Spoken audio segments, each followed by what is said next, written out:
Boa noite, Nai. Boa noite, Amore. Boa noite, boa noite. Vamos começar nossa aula, então, de revisão.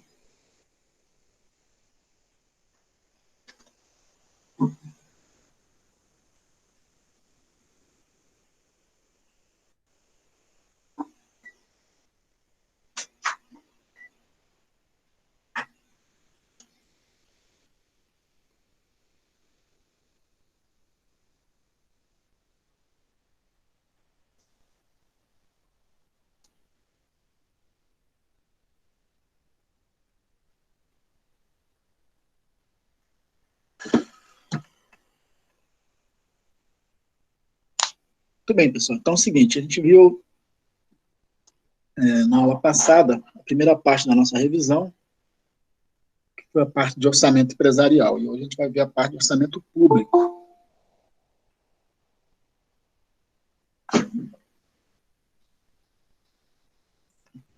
Essa parte de orçamento público é mais tranquila, né? Porque é uma parte mais teórica, então vocês não vão ter muitas dificuldades na hora de responder à avaliação.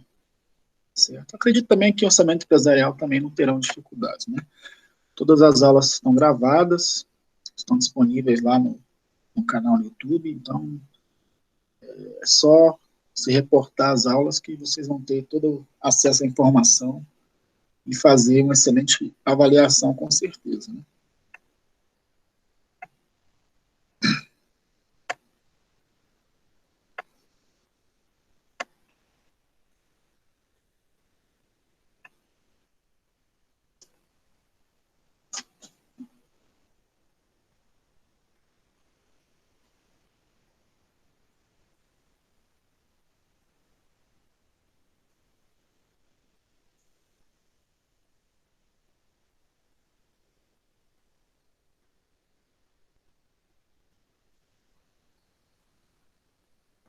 Vamos lá, vou dar uma repassada aqui, antes da gente partir para o exercício de revisão, nos dois slides aqui que foram disponibilizados, e aí a gente vai dar uma revisada nisso aqui. Eu vou bater aqui nos aspectos mais importantes, tá?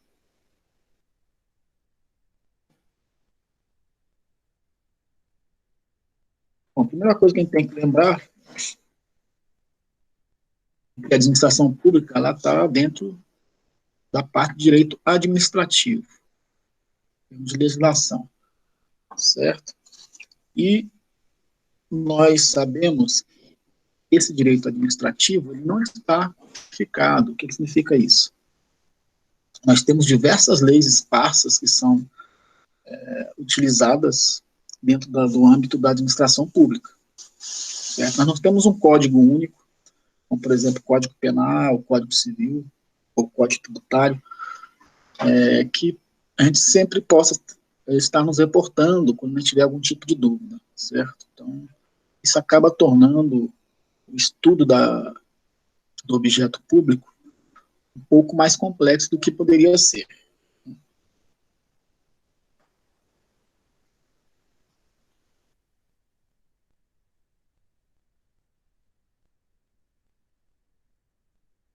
Aí, já passando aqui para a questão dos conceitos de orçamento, a primeira coisa que a gente tem que saber é o que é um orçamento público, certo? Então, esse orçamento público, que nós vemos a todos os dias aí, nas TVs, né, falando sobre a questão da execução do orçamento, sobre a própria questão da aprovação, quando nós estamos em época de aprovação do orçamento, ele é a ferramenta legal de planejamento do Estado, onde nós temos aí todas as previsões de receitas de um determinado período, né, e a gente sabe aí que, nesse caso, é seguido o princípio da anualidade, onde o orçamento ele começa no primeiro dia do ano, 1º de janeiro, e vai até o dia 31 de dezembro de cada ano. Então, para cada ano, nós temos um orçamento aprovado, certo? Então, esse processo ele acaba se repetindo anualmente.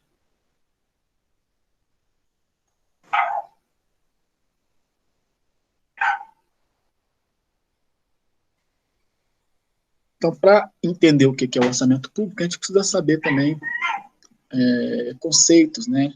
Do que seria a receita, quais são os tipos de receita, como é que elas se classificam, e também das despesas, certo? Além da própria finalidade do orçamento. Para que ele serve? Nós sabemos que o principal objetivo é atingir os objetivos sociais, né? Basicamente falando.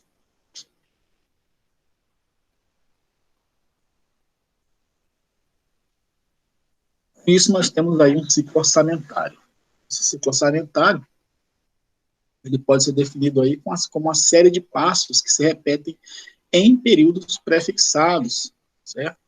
Segundo os quais os orçamentos são sucessivos, são preparados, são votados, executados, e os resultados avaliados e as contas aprovadas. Então, isso aí faz parte de todo um processo, onde nós temos a elaboração, né, das propostas de lei, essas leis passam pelo executivo, passam pelo legislativo, e assim que são aprovadas, elas passam a ser executadas. Lembrando que esses orçamentos, eles devem sempre atender ao plano de governo, né, que tem dentro de seu âmbito objetivos voltados à sociedade, certo? Nós estamos falando do orçamento público. Se vocês tiverem alguma dúvida aí, vocês me chamem. Estou apenas repassando aqui aquilo que a gente já viu. E, obviamente, eu vou aqui focar no que é mais importante para vocês estudarem, né? Enfim, vocês não vão nem precisar estudar necessariamente, assim, mas na hora de vocês, quando vocês forem fazer a avaliação, vocês vão ter mais facilidade aí nesse entendimento. Nós sabemos aí também que esse processo orçamentário é estabelecido pela Constituição Federal, pelo artigo 65. E nós temos as peças orçamentárias, começamos aí pelo plano plurianual, onde nós temos aí as ações, né, do governo, que tem finalidade de atingimento de objetivos e metas, que são planos que têm o prazo, que atendem, né, a objetivos e metas de médio prazo, são elaborados no primeiro ano do mandato do presidente eleito. Só um momentinho aqui, pessoal, que eu tenho que sair para liberar uma entrada de alguém que está querendo entrar na sala.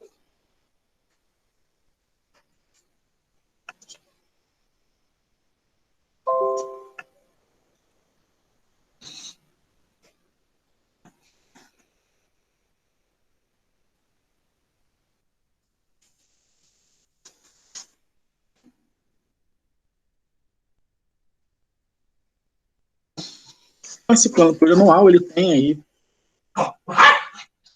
o tempo de 4 anos, né, de duração, ou seja, ele está vinculado ao mandato presidencial, né, o mandato do executivo, certo?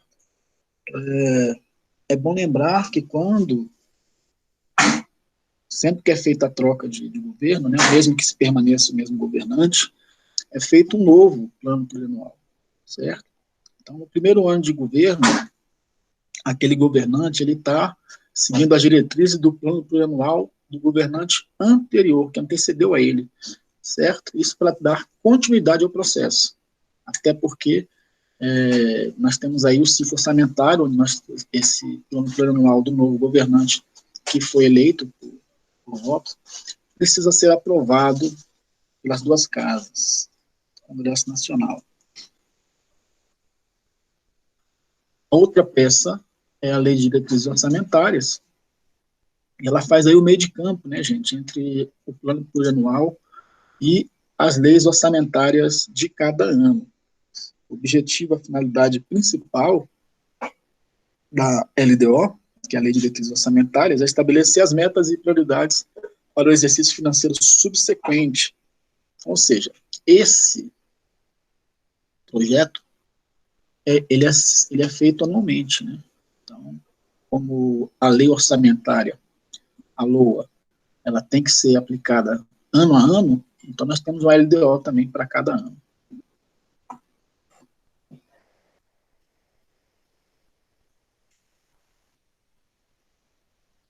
forma que nós temos que a LDO, o objetivo é estabelecer um elo entre o plano plurianual, que é o plano maior de governo, o plano de médio prazo, e os orçamentos anuais, certo? Obviamente que esses orçamentos anuais, eles atendem às diretrizes do plano plurianual através do que foi previsto na LDO.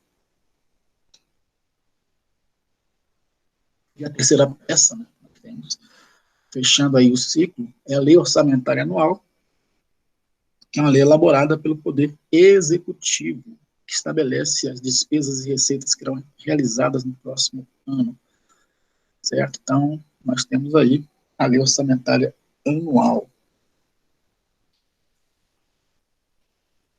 Um exemplozinho aí de um esquema que eu trouxe para vocês nos slides, né, que está bem explicadinho, bem simplificado, mas bem objetivo. Nós temos as leis orçamentárias, aqui do nosso lado esquerdo da tela, né? As três peças PPA, que é o plano plurianual. Nós temos estratégias e metas, e esse plano plurianual é elaborado de 4 em 4 anos. A LOA, aquele orçamentário anual, que define todas as despesas e receitas do governo, e a lei de diretrizes, que está entre esses dois, certo? Ela define as regras e prioridades elaboradas para o ano seguinte. Lembrando, gente, que esses planos, eles são flexíveis, né? Eles devem se adequar com as situações, com os possíveis cenários, certo? Hoje nós estamos aí numa situação, por exemplo, de um cenário totalmente imprevisto. Obviamente que essas peças orçamentárias, elas precisam sofrer adequações para atender essa necessidade premente aí, que é a pandemia por Covid-19, certo? Esses planos, eles são elaborados, são propostas que são elaboradas pelos ministérios, certo? Todos os órgãos aqui do Executivo também. Depois são encaminhados aqui para o Ministério do Planejamento, para que seja feita a organização, assim como a LDO também é encaminhada para o Ministério do Planejamento, com apoio técnico do Ministério da Fazenda. Posteriormente, essas três propostas são encaminhadas para o Presidente da República. Ele vai aprovar e enviar esses projetos de lei para o Congresso Nacional. E ele tem prazos para envio desses projetos. A LDO tem que ser enviada até o dia 15 de abril de cada ano, e a LOA e a PPA precisa ser enviada até 31 de agosto, certo? Sendo que a PPA somente no primeiro ano. A LOA não. A LOA, nos 4 anos de governo, devem ser enviadas para a Comissão Mista de Orçamento até o dia 31 de agosto de cada ano. Posteriormente, isso é discutido, né, na Comissão Mista de Orçamento, e elas podem sofrer alterações, e feito isso, é enviado para o Congresso, para a votação no Congresso Nacional, aqui pelo Senado. E aí o Senado tem esses prazos para votação. 22 de dezembro para a PPA, 22 de dezembro para a LOA, e a LDO, se não for votada até 17 de julho, o Congresso fica sem recesso. Então, tem uma obrigatoriedade aqui, em um prazo diferente, né, da PPA e da LOA. Assim feito, essas três peças voltam para o presidente, que sanciona as leis, né, e envia para publicação no Diário Oficial para que elas possam ser cumpridas, devidamente executadas pelos órgãos competentes. Muito bem. Então, vocês têm que fazer aqui. Vocês precisam usar esses slides para responder as perguntas que vão estar na avaliação. Eu acredito que vocês não vão ter muita dificuldade.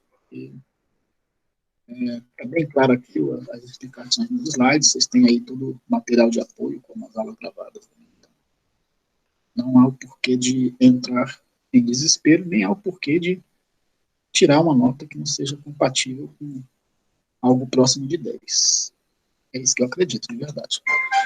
Vamos aqui para o segundo slide.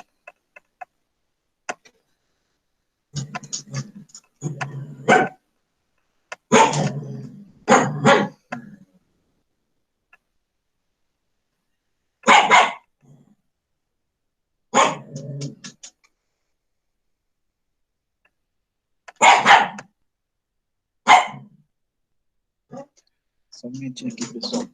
O cachorro hoje está atacado aqui.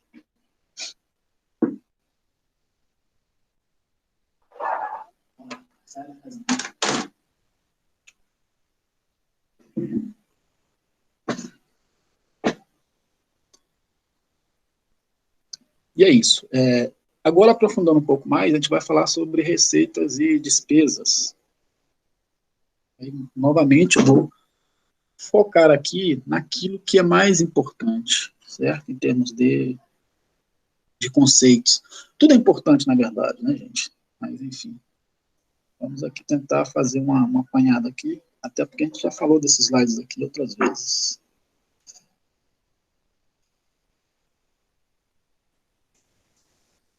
A primeira coisa que a gente tem que ver aqui é a questão do que é a receita na administração pública. Faço um preâmbulo aqui para lembrá-los que nós temos dois conceitos de receita. Um conceito que é um conceito amplo e um conceito que é um conceito estrito, é um conceito mais voltado mesmo para a lei orçamentária anual, aquela lei que está vigente no ano, certo? Então, nós temos dois tipos de conceitos diferentes que podem ser tratados aqui quando falamos de receita na administração pública. Então, esse conceito que nós temos aqui, de Bezerra Filho, ele fala o seguinte: representa as operações de ingresso de recursos financeiros nos cofres públicos, de acordo com sua origem, podendo ser receita orçamentária e receita extra-orçamentária. Então, esse conceito aqui, gente, é um conceito amplo, certo? Todo e qualquer ingresso de recursos que adentrem aos cofres públicos são considerados receitas, certo? Esse é um conceito amplo, é um conceito aberto. Não é o conceito que nós temos, por exemplo, em relação ao orçamento vigente. Isso é de uma forma geral, tratando-se de cofres públicos, certo? Entrou recurso no cofre do governo, seja de qualquer ordem, é considerado receita. Isso é um conceito amplo.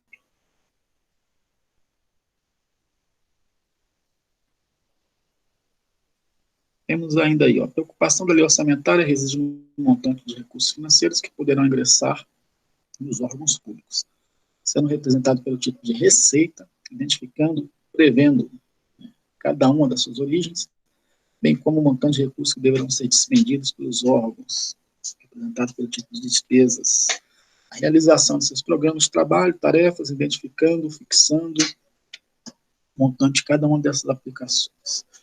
Então, temos que lembrar o seguinte, em relação a receitas e despesas, quando a gente fala de receita, a gente vai falar sempre de previsão, certo? Porque a receita dentro da entidade pública é uma receita prevista. E a despesa, ela é sempre fixada com base nessa previsão de receita. Então, nós não podemos aí ter um orçamento onde se apresentem mais despesas, valores maiores de despesas, do que o montante de receita possível ou prevista de entrar no cofre público.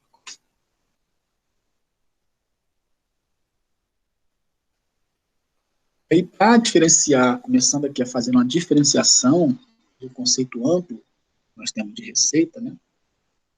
Nós vimos que nós podemos ter receitas orçamentárias, que são as receitas vinculadas àquele ano, né, aquela lei do ano que nós nos encontramos, e nós podemos ter receitas extra-orçamentárias, que são receitas provenientes de outras origens, que inclusive podem ser receitas provenientes de orçamentos de anos anteriores, e aí entra como extra-orçamentária.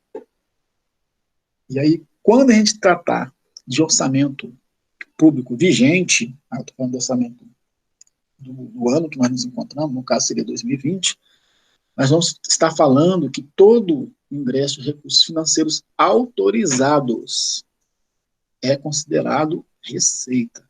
Por que autorizados? Essa palavra é importantíssima. Sempre que ela aparecer, né, quando se trata de receita, significa que ela depende de aprovação de lei. Se ela depende da aprovação, né, se ela está autorizada dentro de uma lei, significa que nós estamos falando da receita do ano vigente, certo? Porque aquelas receitas de anos anteriores, esses orçamentos, obviamente, eles se encerram em 31 de dezembro, elas não precisam mais ser autorizadas para entrar em cofre, para serem executadas nos cofres públicos. A diferença básica é essa. Certo? Então, quando a gente fala de algo, receita, ingresso autorizado, a gente está falando do orçamento atual. E todo desembolso, quer de imediato ou não, no futuro, de recursos financeiros também autorizados. Quando a gente estiver falando das despesas autorizadas, nós estamos falando das despesas referentes ao exercício em questão, ou seja, o exercício vigente.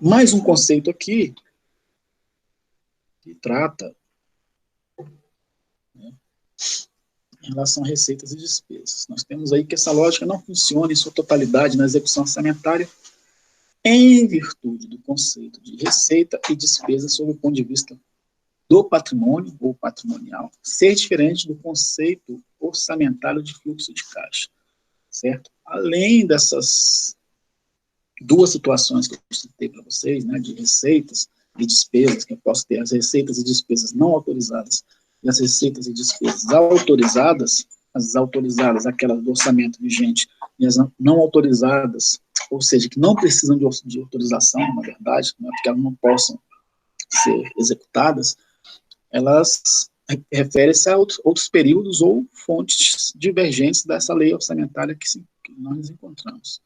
Certo? Podemos ter também aí uma diferenciação, e temos, na verdade, né, quando se trata de receita sob o ponto de vista patrimonial, e aí quando a gente fala de ponto de vista patrimonial, a gente está falando do ponto de vista contábil. Quando a gente fala de patrimônio, a gente está falando do objeto principal da contabilidade, certo? Então, contabilmente falando, existe um ponto de vista para a receita, diferentemente do conceito orçamentário, meramente orçamentário, que trata simplesmente de fluxo de caixa, que é entrada e saída de recursos.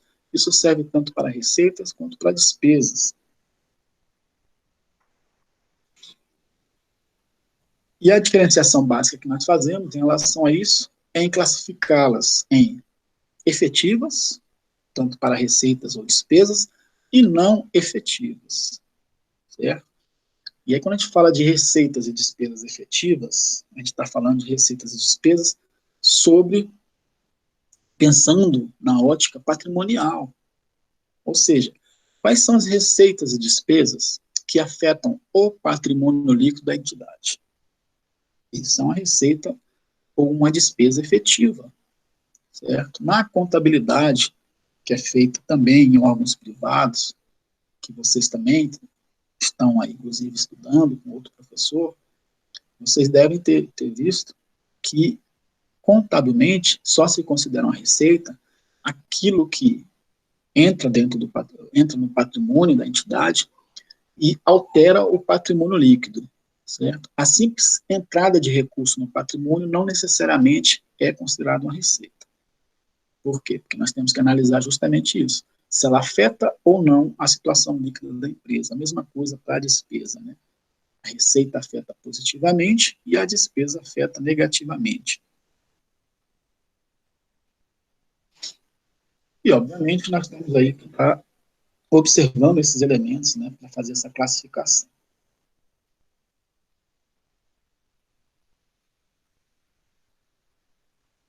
Beleza, então, quem continua falando, né, sobre a questão das despesas e efetivas ou não efetivas.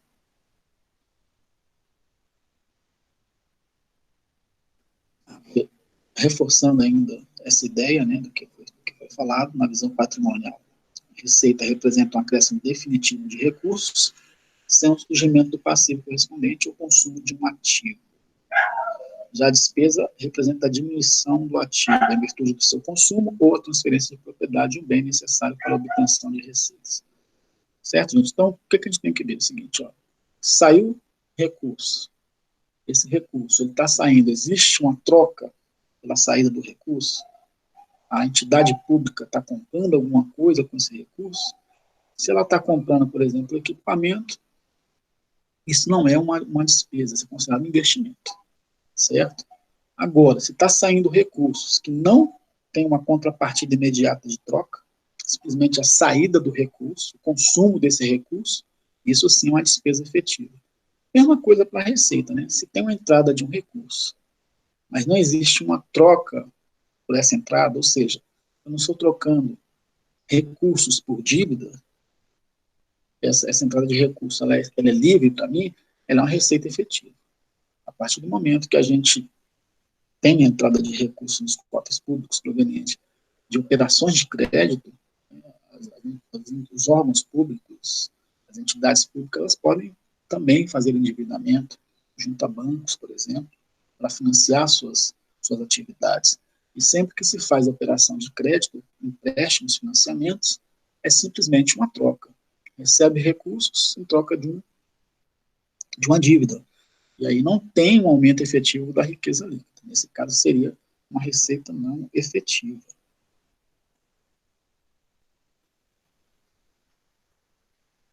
Esse slide fala basicamente sobre isso que nós estamos falando. Não precisamos ficar repetindo isso aqui mais de 3 vezes. Né? Mais um conceitozinho que nós temos que lembrar é das receitas públicas. E aqui é somente das receitas mesmo. Tá? Elas podem ser originárias ou derivadas. Onde é que eu tenho uma receita originária? Onde é que eu tenho uma receita derivada? Certo? Então, as receitas públicas originárias, onde é que eu vou classificar uma receita como sendo originária? Aquela que foi arrecadada por meio da exploração de atividade econômica pela administração pública. Certo? Ou seja, a administração pública não foi ao contribuinte e simplesmente, em razão do seu aspecto de Estado, de força de Estado, foi lá e confiscou um recurso ou tributou alguma operação, certo? Aqui é o Estado trabalhando para obter realmente a sua receita. Então, quando a gente fala de receita originária, é uma receita proveniente de um serviço prestado, você tem uma contrapartida imediata quando você pagou pelo serviço que foi prestado, para tirar uma certidão, ou a entidade pública vendeu um patrimônio, por exemplo, ela obteve receita.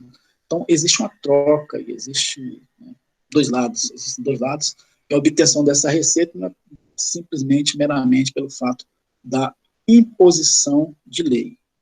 Certo? É o Estado agindo como uma pessoa comum na obtenção da receita. Né? Ele vai lá, presta serviço e obtém a receita. Ele trabalha para obter a sua própria receita, ou vende algo que ele já tinha como patrimônio, enfim. Isso é uma receita de ordem originária.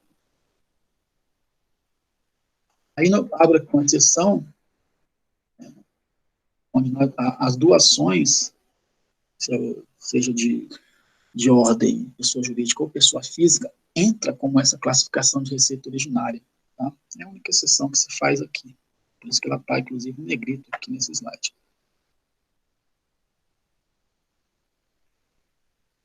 Já as receitas públicas derivadas derivam de patrimônios diversos, ou seja, não deriva da própria atividade do Estado, né, prestando serviço, ou operando como um ente de ordem privada, fazendo venda, operação, enfim. O Estado ele pode também atuar também num direito privado, não tem problema nenhum, né? Não existe nenhuma proibição para isso. Ele pode obter receita através de serviços que ele presta também. Já a derivada não, a derivada é simplesmente a imposição da lei, né? Seja constitucional ou não. Então aí entra o Estado com seu poder, e aí vai ali e fala assim, olha, tudo bem, você vai trabalhar aí, você vai ganhar seu dinheiro, mas eu vou te tributar aqui num percentual X, certo? Ou você vai me contribuir aqui, a gente formar uma caixinha aqui para no futuro eu fazer, eu poder te dar aí um benefício, enfim.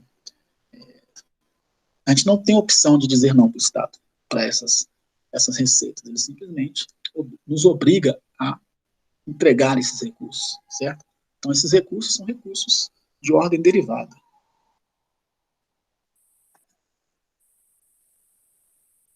Temos ainda essas receitas, e também entraria a despesa aqui nesse caso, né? Assim, lá que para derivada ou originária, somente as receitas. Para primárias, e não primárias, receitas e despesas. Então, quando a gente fala de uma fonte primária, a gente está falando de toda qualquer receita que o governo obtenha que não amplie a sua dívida ou não diminua seus ativos. Então, nós estamos falando das receitas efetivas, né, gente? Aquelas que não está havendo uma troca, certo? Já as receitas de fontes não primárias são aquelas que o governo obtém através de trocas, de endividamento, ou mesmo de venda de um ativo que ela tem.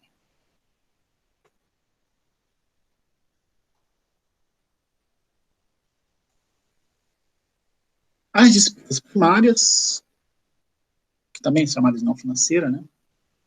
É o conjunto de gasto que possibilita a oferta de serviços públicos à sociedade.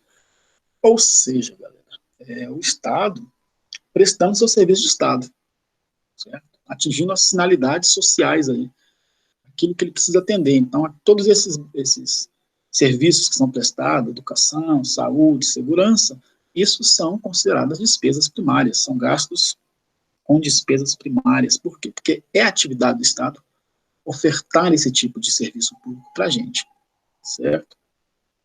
Diferentemente de valores, de gastos que ele venha a ter, de despesas que ele venha a ter, por exemplo, com juros de empréstimos que têm sido feitos. Isso não é uma despesa primária, essa é uma despesa financeira, é uma despesa não primária.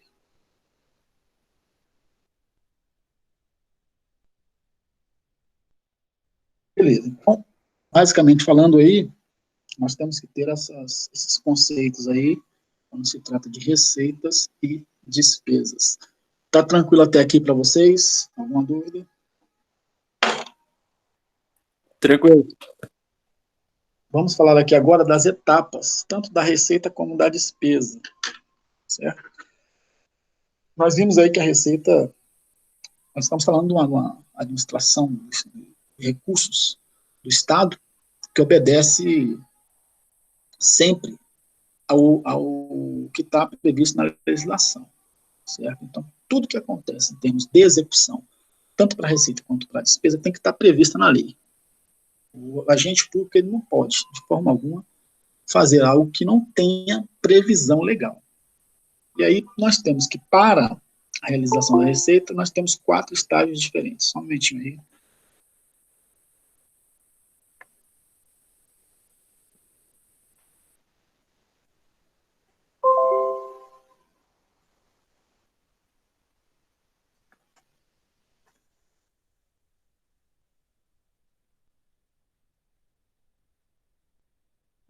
São 4 estágios, basicamente falando: previsão, lançamento, arrecadação e recolhimento. Bom, a previsão, antes de falar de lançamento, né, e, na verdade, os 3 principais é o lançamento, arrecadação e recolhimento. Mas a previsão, gente, ela é o próprio processo de elaboração da lei. Né? Quando é feita lá a elaboração da lei orçamentária anual, nós temos a previsão de todas as receitas previstas nessa lei. Então, a gente pode falar aqui que a primeira etapa é a própria lei orçamentária anual, que trata da previsão, né? Obviamente que antes de chegar a essa previsão, existe uma série de processos aí que são executados pelos agentes públicos, né? E contam, obviamente, com todo o histórico contábil e todas as perspectivas que são traçadas face a políticas que vão ser adotadas de arrecadação em um determinado período. Posteriormente, nós temos a etapa de lançamento, onde é aquele momento em que existe um ato da repartição competente verificando a procedência do crédito fiscal e a pessoa que lhe é devedora. Ou seja, o lançamento ele só acontece quando existe o fato gerador. Nós falamos de lançamento, nós estamos falando da existência do fato gerador. O agente, o contribuinte, ele fez tomou algum tipo de procedimento que possibilita ali naquele momento o Estado a verificar que ele deve o recurso. Esse recurso deve ser recolhido aos cofres públicos no momento que se faz o lançamento. Então, quando a gente, por exemplo, passa aí um radar de velocidade acima, né, da velocidade prevista, é feito o lançamento lá no sistema, né, do Departamento de Trânsito de Brasília, certo? E ele encaminha esse lançamento, às vezes nem precisa encaminhar, né?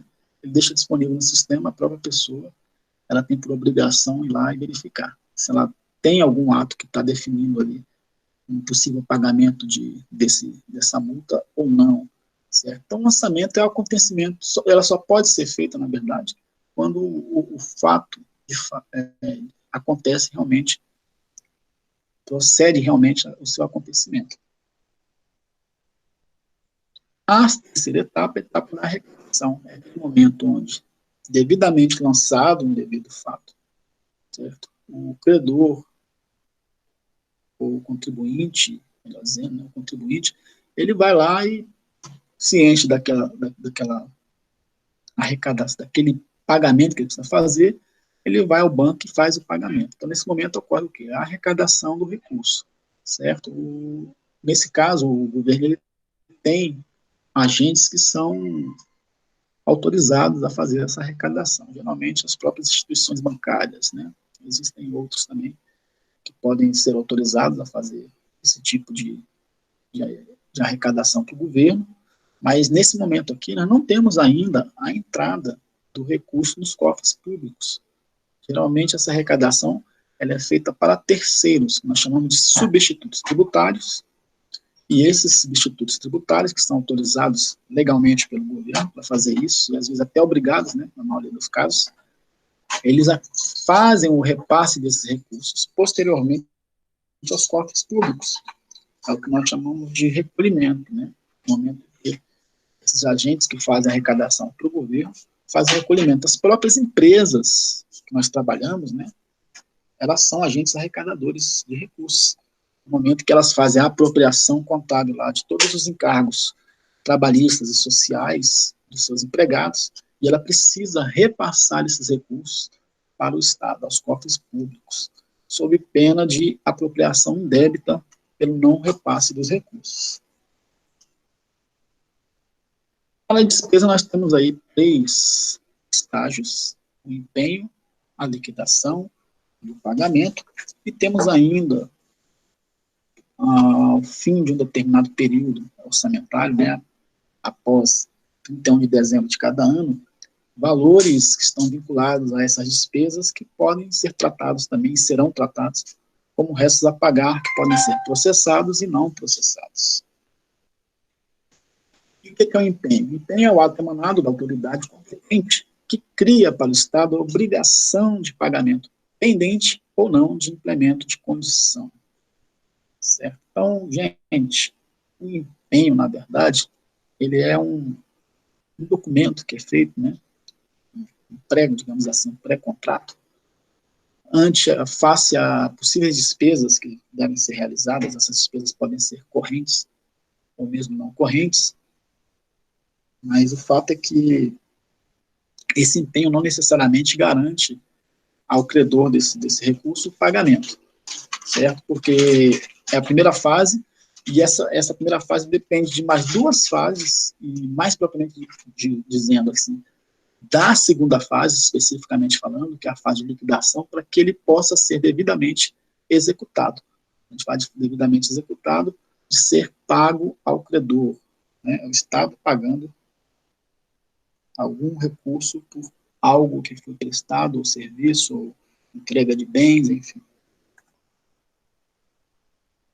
Obviamente que, quando você faz administração pública, todo e qualquer tipo de gasto tem que ter a assinatura da autoridade competente, tem que emanar da autoridade competente, aquele que está imbuído de poder para fazer determinados tipos de gastos, né, ou pelo menos ordenar esses gastos, que nós chamamos de ordenador de despesa. Então, não é qualquer gestor público que tem essa incumbência, que tem essa competência de fazer, de autorizar esses gastos, mas, obviamente, que existe uma vinculação aqui quanto ao tratamento, né, desses gastos, porque essas autoridades, ainda que elas tenham competência, elas não têm como fugir daquilo que está previsto na própria lei orçamentária. Então, os gastos, eles não podem ser diferentes daqueles que já estão fixados pela lei orçamentária anual. E é óbvio que não necessariamente ele não vai criar aqui para a gente, para o Estado, uma obrigação de pagamento. Como eu falei, ele depende de outras fases.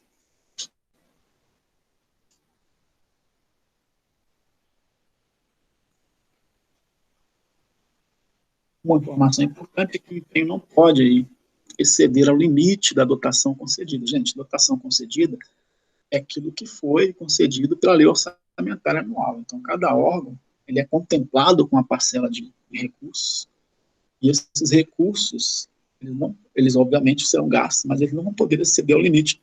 Vocês imaginem aqui, o orçamento, né, a peça orçamentária, ela é um teto, né, para que determinadas ações sejam executadas dentro daquilo que se espera em termos de objetivos, mas o administrador público ele não consegue fazer despesas ou executar gastos além daquilo que está permitido. O próprio sistema ele já veta isso automaticamente. Também é vedada a realização da despesa sem o prévio empenho, ou seja, a gente não existe uma despesa que não tenha sido empenhada. Todas as despesas executadas dentro do âmbito da administração pública, elas têm que passar pelo primeiro estágio, que é o empenho. Nós temos aí modalidades para desempenho, são 3. O primeiro é empenho ordinário, onde nós temos aí o valor previamente conhecido, e o pagamento ocorre de uma única vez, certo? Então, é o Estado fazendo a contratação para compra de serviços ou bens, que já tem um montante previamente conhecido, e que esse pagamento ele vai ocorrer no momento que esses bens ou serviços sejam entregues, de uma única vez, não vai ser parcelado, né? Não se trata de obras que são feitas de forma parcelada, até que essa obra termine. São compras específicas que têm essa característica. Já na segunda modalidade, nós chamamos de empenho global, é para atender esses tipos de gastos que têm por características o parcelamento do pagamento. Então, vocês imaginam o Estado contratando uma empresa para fazer uma reforma numa escola, certo? Aí ela vai lá e paga de uma vez. Vai lá, não, tudo bem, quanto é que vai ser a reforma? Faz lá o processo licitatório, aí tem uma empresa ganhadora, aí ela ganha o contrato de 5 milhões de reais, certo? E aí, no primeiro mês, o governo vai lá, paga os 5 mil reais para essa empresa. Aí essa empresa vai...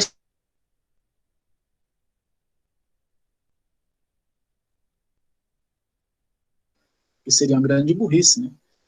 Que é feito dessa forma, né? Essa modalidade de empenho global, onde o Estado só paga para a empresa credora, nesse caso, aquilo que ela devidamente entregar, como obra, ou serviço, ou bens, certo? E que tenha a devida comprovação de que foi dentro daquilo que foi estabelecido no contrato licitatório.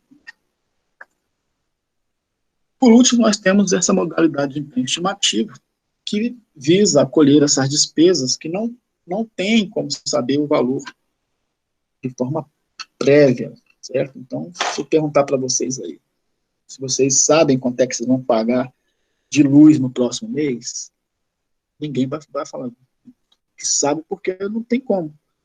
Certo? Você não consome, você não tem um pacote de energia elétrica, onde você paga um valor X todo mês, valor fixo, certo? A gente vai pagando de acordo com o nosso uso. Um mês pode pagar um valor X, no outro mês X mais um, vai depender do uso. Então, dentro do Estado também nós temos essas situações, e obviamente que são necessários que sejam criados aí empenhos estimativos para esses gastos, e esses empenhos estimativos eles têm uma base também de conhecimento, né, de situações anteriores que já vinham se gastando, enfim. Saindo aqui do primeiro estágio, passando para o segundo estágio, que é a liquidação, onde nós temos aqui a parte mais importante dentro desse processo de despesa, que é a verificação do direito adquirido pelo credor, certo? Então, muitas vezes acontece aí de forma fraudulenta, conluio entre agentes públicos, já aconteceu, né, no passado, muito isso.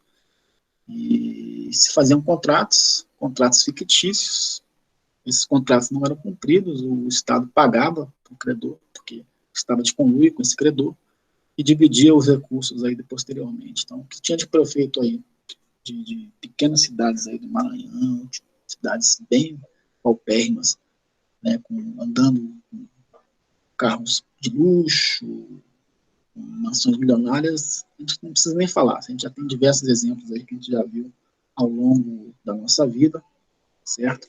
Mas o certo é que, no momento em que se entrega um serviço, se entrega uma obra, se entrega um produto, cabe ao administrador público, ao agente público, a devida verificação se esse tipo de entrega está devidamente qualificada para que esse credor possa vir a receber o recurso. Uma vez verificado que não foi feito da forma correta, ou se está incompleto, ou se não está na qualidade que foi contratada, cabe ao administrador, ao conferente, né, que é o responsável pela essa conferência, fazer o quê? A glosa da despesa. Não vou pagar porque está fora do que foi estipulado entre as partes, né, em termos de contrato, certo? Então, aqui entra também a questão de responsabilidade do agente público na conferência, na verificação adequada das entregas desses bens e serviços. Já vi muitos agentes públicos aí que não fizeram essa devida verificação responderem em processo administrativo e muitas vezes pode até acarretar em demissão, né? Demissão justificada. Nós temos que essa liquidação, por finalidade, reconhecer a origem, o objeto do que se deve pagar, a importância exata, né? Pagar, óbvio. Se nós estivéssemos falando aqui, por exemplo, de um contrato de tecnologia de informação na área de TI, esse contrato é baseado em serviços que são prestados, então esse serviço ele precisa de ter a comprovação de que o técnico prestou, ou os técnicos, né, da empresa prestou devidamente aquele serviço, e uma vez feita a verificação, pagar de acordo com o que já foi realmente prestado em termos de serviço, certo? E também a verificação a quem se deve pagar a importância, para se distinguir a obrigação, certo? Pagar para o credor que está previsto dentro do próprio contrato. De forma que nós temos que a liquidação não é simplesmente um lançamento contábil, certo? Envolve muito mais do que isso. A finalidade é de se apurar se o objeto do gasto foi realmente realizado na forma que foi contratualizada e fundamenta-se, tem como base principal de respaldo o contrato que foi firmado. E por último aqui, para poder despesa, nós temos a fase do pagamento, a terceira fase, a última, que após devidamente feito o empenho, né, foi feito o contrato, foi efetuado o empenho dentro do sistema da administração pública, tudo isso aqui é feito através do sistema de administração financeira e orçamentária do governo federal, né, que é gerenciado pelo SERP, que é o Serviço de Processamento de Dados do governo federal, juntamente com alguns ministérios também.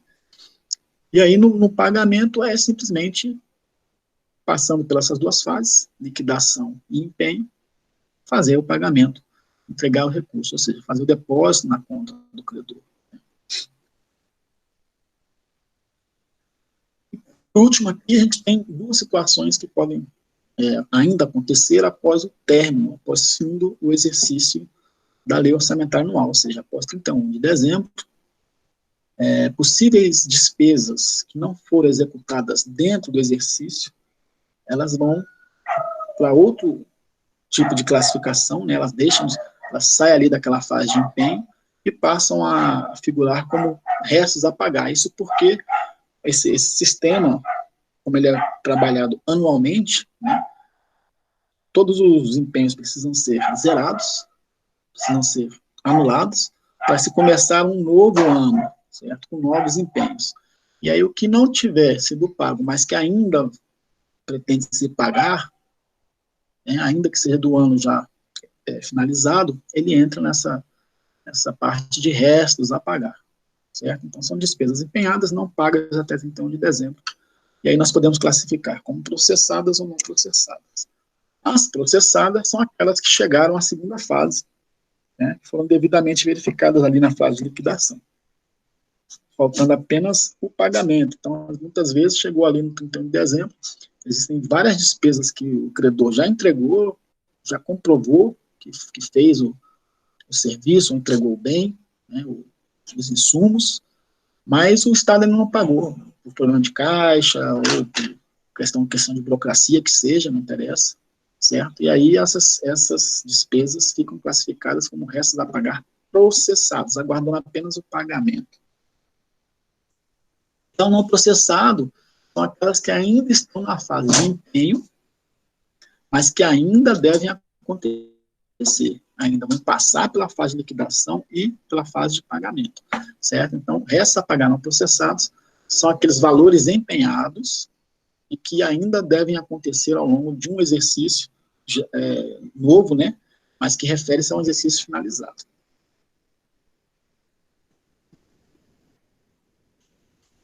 Temos ainda que a receita ela pode ser classificada entre correntes e de capital. Vamos ver aqui. As receitas correntes são os recursos financeiros que regularmente ingressam nos cofres do Estado, não são esporádicos.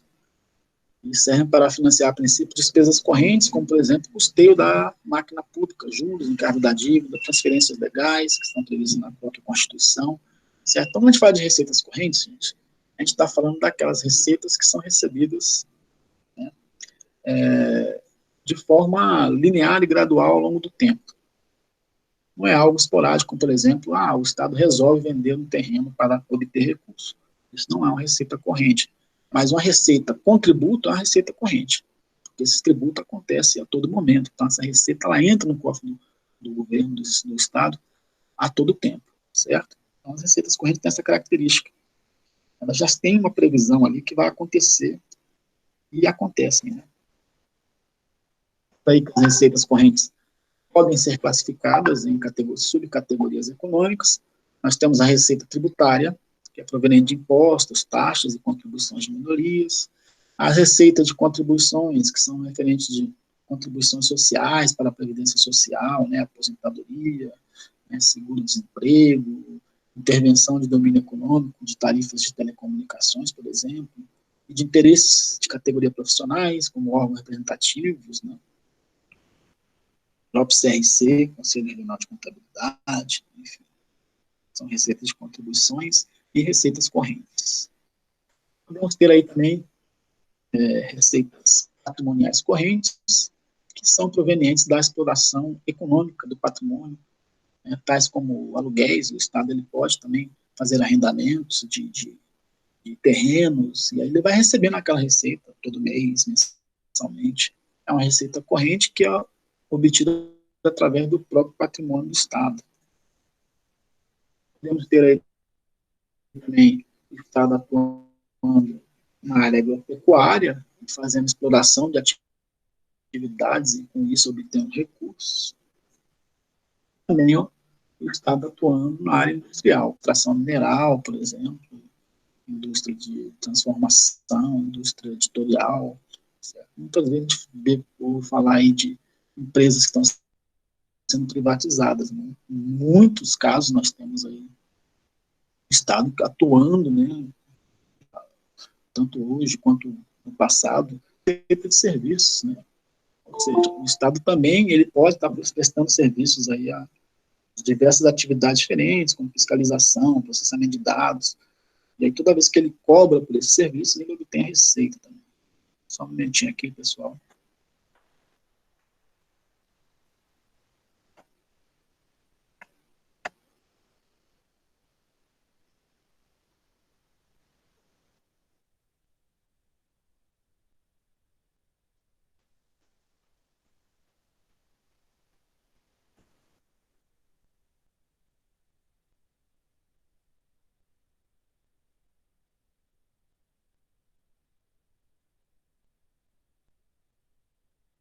Podemos ter aí transferências correntes, que ocorrem também, para atender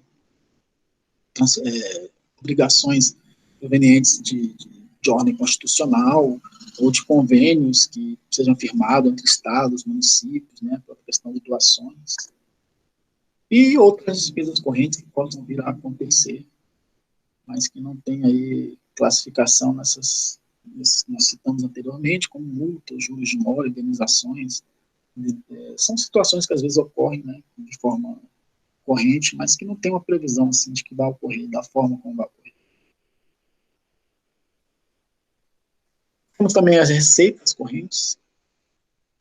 Ainda em relação às receitas correntes, quando essas receitas forem superiores às despesas correntes, nós teremos um superávit corrente. Quando a gente fala de superávit, a gente está falando de receitas superiores a despesas, né, gente?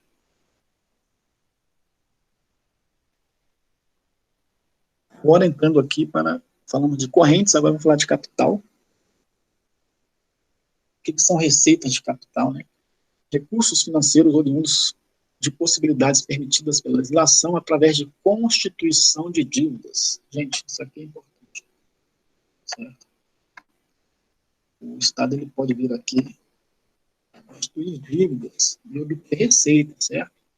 Diferentemente daquelas receitas que são obtidas pela prestação de serviço, ou pela exploração econômica, ou pela própria tributação, certo?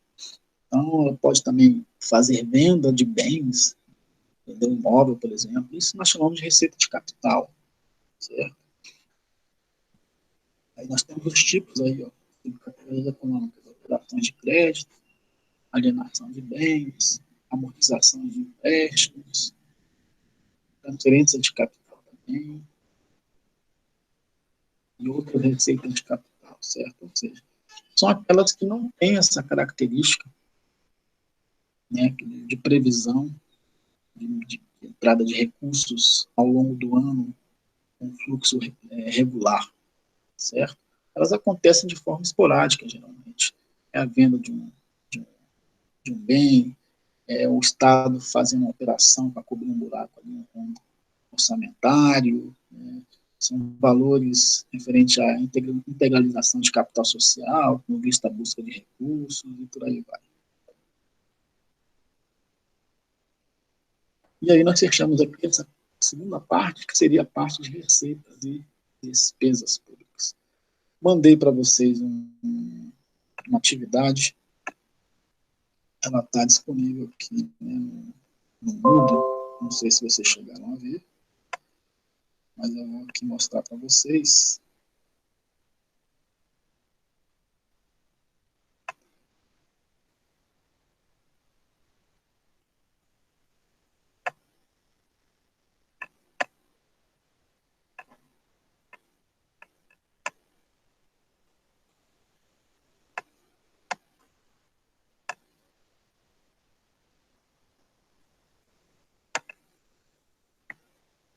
Está aqui.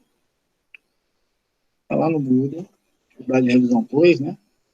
Aí eu vou pedir para, agora são 9 horas, eu vou dar um tempinho para vocês. Vamos aqui. 20, de volta. A gente corrige 21 e 15, né? 10 minutos. Fazendo isso aqui. Beleza? São poucas questões, a gente faz a correção disso aqui. Isso aqui é só para vocês terem a noção, né, de como nossa avaliação vai vir nessa parte aqui de orçamento público. Tá? Essa aí que vocês façam aí, que não fez, né? Acho que alguns talvez até já fizeram. Mas quem não fez aí, vou dar aí. Já tem um intervalo aí de 10 minutos, normalmente, vou dar mais 5 minutos aí. E aí vocês tentem fazer aí e a gente retorna para fazer a correção e fechar essa segunda parte da nossa revisão. Tudo bem?